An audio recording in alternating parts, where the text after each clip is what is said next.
Hi welcome to సత్యచిత్రాలు. ఏదైనా ఒక work నేర్చుకోవాలంటే దానికి సంబంధించిన టూల్స్ గురించి బేసిక్ నాలెడ్జ్ అనేది ఉండాలి.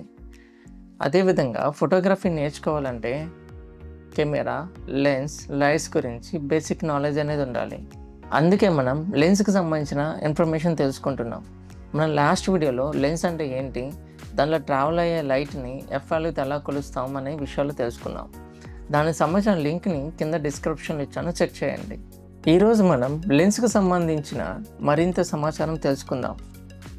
ఒక పిక్చర్ని తీయాలంటే దాని యొక్క ఫోకల్ లెంత్ ఎంత ఉంది, అదేవిధంగా దాన్ని ఎంత డెప్త్ ఆఫ్ ఫీల్డ్లో క్రియేట్ చేయాలనేది ఫస్ట్ మనం డిసైడ్ చేస్తాం. ఎగ్జాంపుల్, మనం ఒక ల్యాండ్స్కేప్ ఫోటో తీయాలనుకుంటున్నాం. దానికి ఏ లెన్స్ వాడాలి? 24mm వాడాలా, 35 వాడాలా, 50 వాడాలా, 85 వాడాలా? అసలుకి 24mm అంటే ఏంటి, 35mm అంటే ఏంటి, అసలు mm అని ఎందుకు పిలుస్తారు?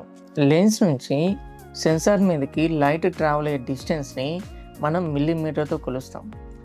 ఎగ్జాంపుల్గా మనం ఒక 24mm లెన్స్ వాడుతున్నట్లయితే మనం లెన్స్ నుంచి సెన్సార్ మీదకి ట్రావెల్ అయ్యే డిస్టెన్స్ అనేది 24mm ఉన్నట్టు.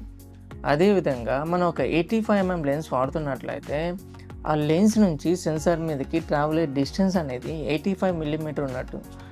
ఏదైతే లెన్స్ నుంచి సెన్సార్ మీదకి ట్రావెల్ అయ్యే డిస్టెన్స్ అనేది ఎంత తక్కువగా ఉంటే వి ఆఫ్ యాంగిల్ ఎక్కువగా ఉంటుంది. లెన్స్ నుంచి సెన్సార్ మీదకి ట్రావెల్ అయ్యే డిస్టెన్స్ అనేది ఎక్కువగా ఉన్నట్లయితే మనకి వి ఆఫ్ యాంగిల్ తక్కువగా ఉంటుంది.